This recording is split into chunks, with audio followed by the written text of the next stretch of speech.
Live from WRAL News Headquarters in Raleigh, your number one source for local news. WRAL News, coverage you can count on.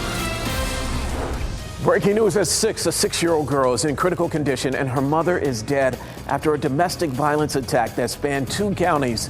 2 other people were shot as well. Well, family members are revealing about the suspect and his victims. And we're watching a system in the Atlantic that is going to become Ernesto. We're going to talk about a new update on where this is headed, plus a look at our storm chances here at home coming up. And the 2024 Summer Olympics ends with a dominating and victorious Team USA and a spectacular closing ceremony in Paris. Now, breaking news from WRAL, coverage you can count on. We start this evening with breaking news. This mother right here is dead and her 6-year-old is in critical condition.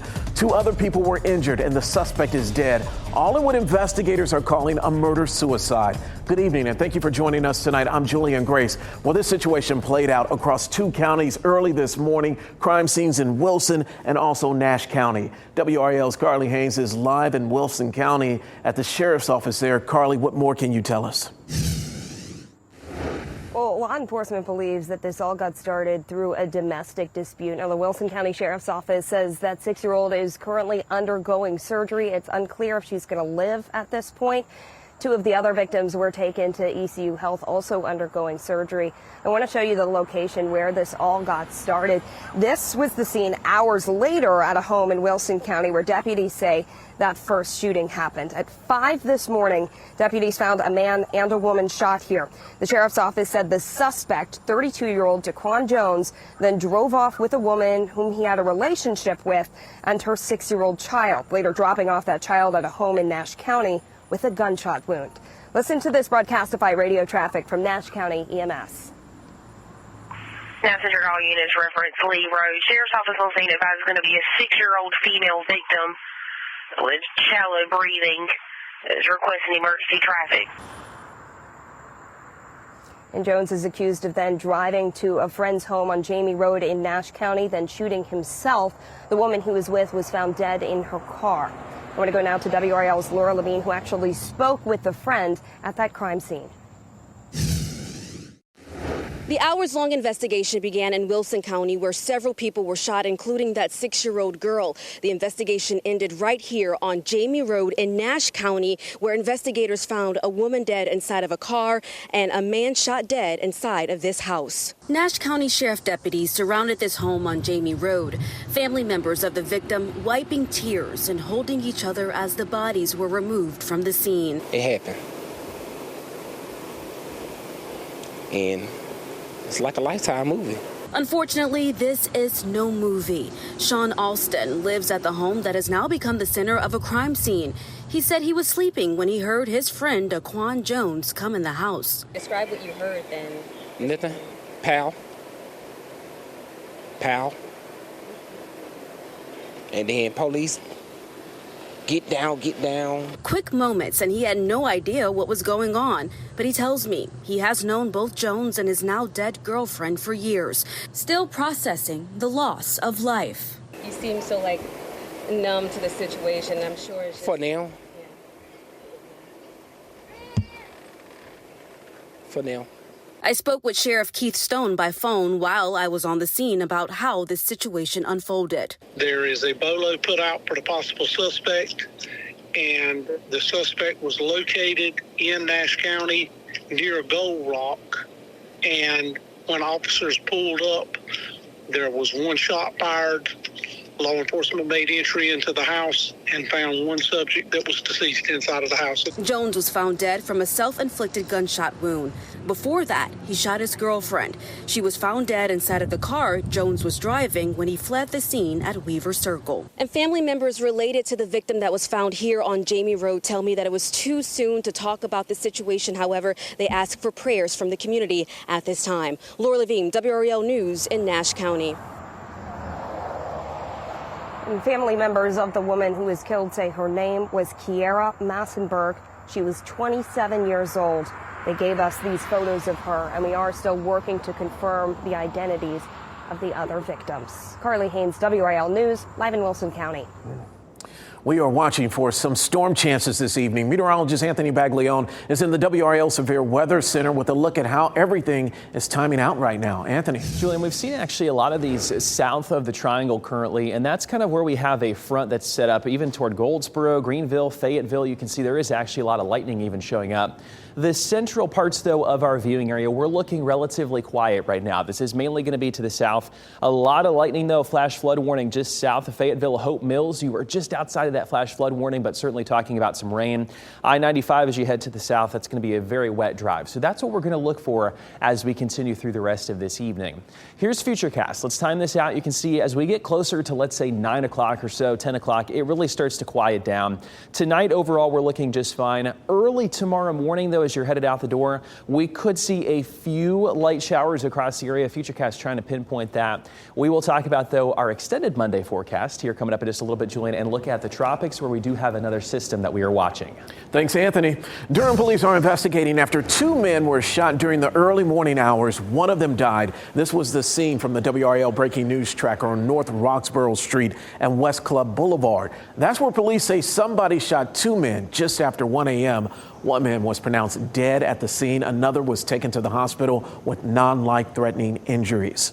Raleigh police are investigating after a man was shot on Pool Road near New Bern Avenue this morning. Officers say he was taken to the hospital with non-life-threatening injuries. Our crew on the scene could see shell casings on the roadway blocked off by crime scene tape. We learned a driver died after being swept away by flood waters near Lumberton. It happened on Old Whiteville Road yesterday. The road remains closed and is flooded in several spots. Lumberton Rescue says 8 to 12 inches of water was running over the road there. Emergency responders want to remind drivers never drive on flooded roads and obey road closure signs. That's very important. We're learning more today about Debbie's impact in Lee County. A tree fell on a roof of Helping Hand Clinic on Carthage Street in Sanford. The roof has holes and there's quite a bit of water damage, making the clinic unusable right now. The clinic serves the low income and uninsured people in Lee County, and its closure has serious implications for those patients. We don't really have a meeting place or a place that where our pharmacy license is covered, where we can actually, give them their medication. And so some of our patients will go, without, and some of them who had clinic visits with doctors scheduled as early as tomorrow, we had to cancel the doctor's clinic for tomorrow, so they will have to not see a doctor. We have more questions about what's next. There is insurance, but it's going to take time to repair the damage that you see here and replace the ruined equipment. And there are expenses that won't be covered. The Helping Hand Clinic is supported almost entirely by donations. Now, if you are interested in helping the Helping Hand Clinic, go to hcsanford.com. You can also mail checks or money orders directly to the clinic at 409 Carthage Street in Sanford. That's zip code 27332. Of course, there's a lot to repair and rebuild in and around the Wilson County community of Lucama. That's after the EF3 tornado tore through on Thursday in that area. Some people in that community, like Elizabeth Gray, are helping to supply meals to families that have been impacted.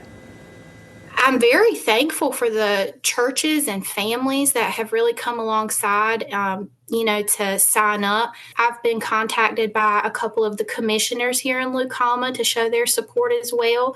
So I would say it's going very well. The community is pitching in more than just food. Gray says a couple of local churches brought in between 75 and 100 people to help work and clear debris. Former President Donald Trump returns to North Carolina in just 3 days. He'll make a campaign stop at Cherokee Center in Asheville. The Trump campaign says the economy will be the focus of that event. J.D. Vance's Raleigh rally, which was postponed ahead of Tropical Storm Debbie, has not yet been rescheduled. Meanwhile, we're waiting to learn when Vice President Kamala Harris will make her first campaign stop in North Carolina as a presidential candidate. She was scheduled to hold a rally last Thursday, but canceled her Raleigh visit because of Tropical Storm Debbie.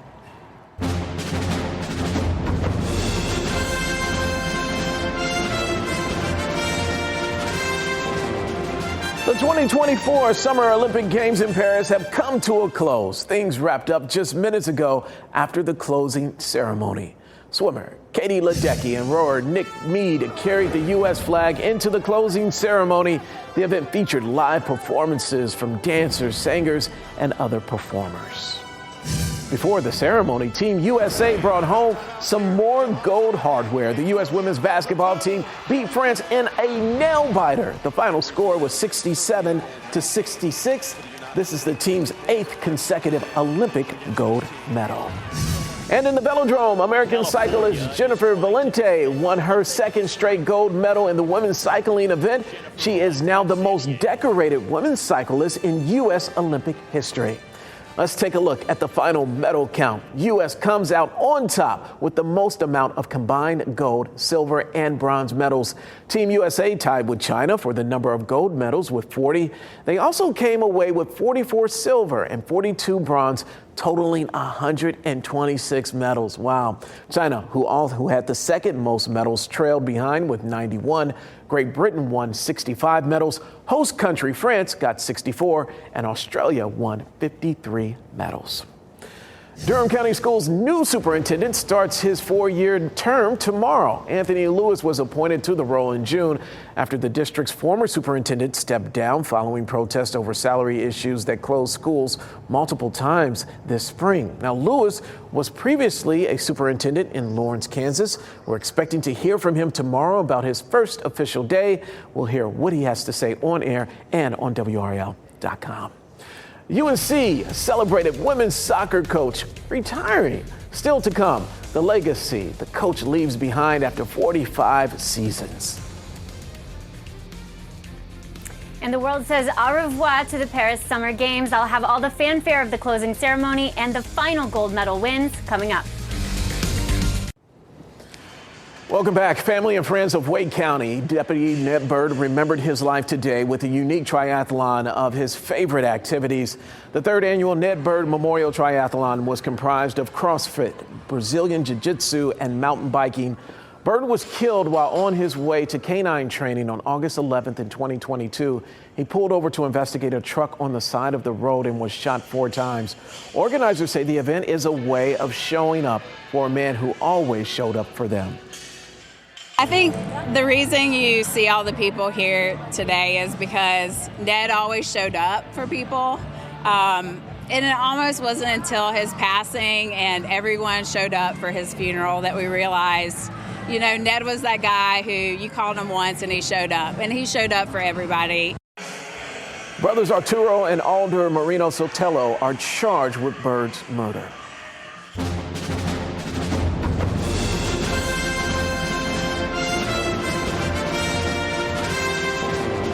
I hate to say this, but the Summer Games are coming to a close after weeks of drama and excitement. Believe it or not, the competition continued today with more gold medal wins for the U.S.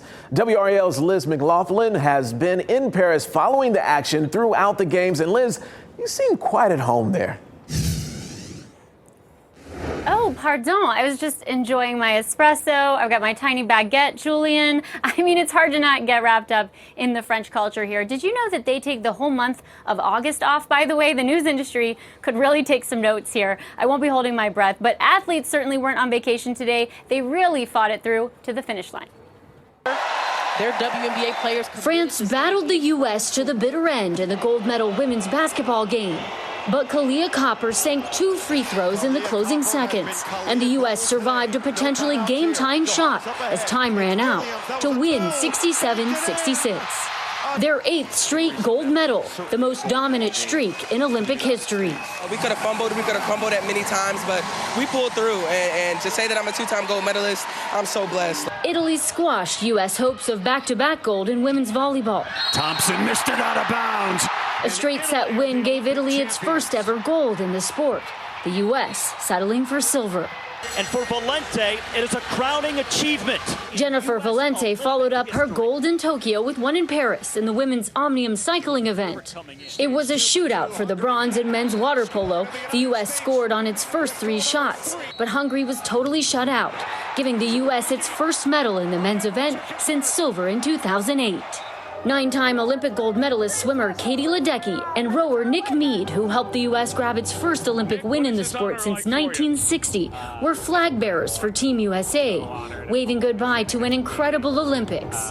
In a closing ceremony that wowed audiences, a star-studded spectacle, including a handoff to Los Angeles, with big theatrical shoes to fill as host for the 2028 Summer Games. Victory. And I've got the jacket that Team USA athletes were wearing. It's by Ralph Lauren. They also outfitted the team for the opening ceremony. You can see it's kind of got a motorsports vibe to it. NASCAR even posted on Instagram, Julian, thanking them for being inspired by their fire suits. All right, Liz, I have to ask you, you have all this Olympic gear. Which piece is your favorite?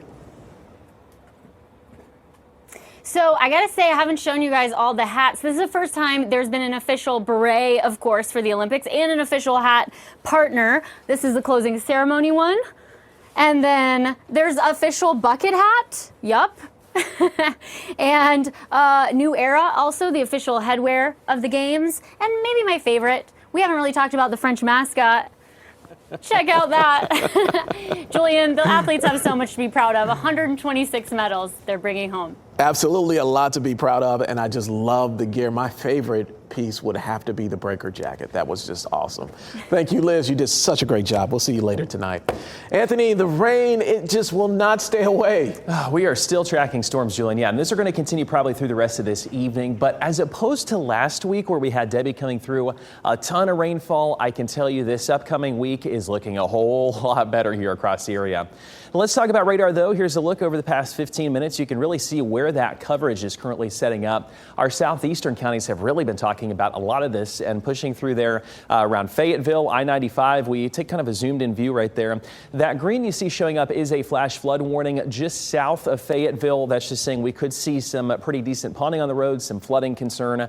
Dunn, you're looking relatively quiet, but this has pushed to the east. Smithfield also talking some storms. Goldsboro been an active evening. That is all going to continue here probably for the next couple of hours. I love this shot though too. This is our Fayetteville camera. You can really see here the dark clouds. And I was watching this a couple hours ago. You could see what we call the shelf cloud out ahead of that line, if you will. It's when the rain really falls pretty fast. It kicks up the air out ahead of the storm system and makes for really cool looking clouds. So that's kind of what we're looking at out there right now in Fayetteville. There's a look at futurecasts we go through this evening. You can see it really starts to fizzle out by about 8 to 9 o'clock. So if you're headed out this evening for dinner plans, the overwhelming majority of our area should be okay. There could be a couple lingering storms here later on this evening.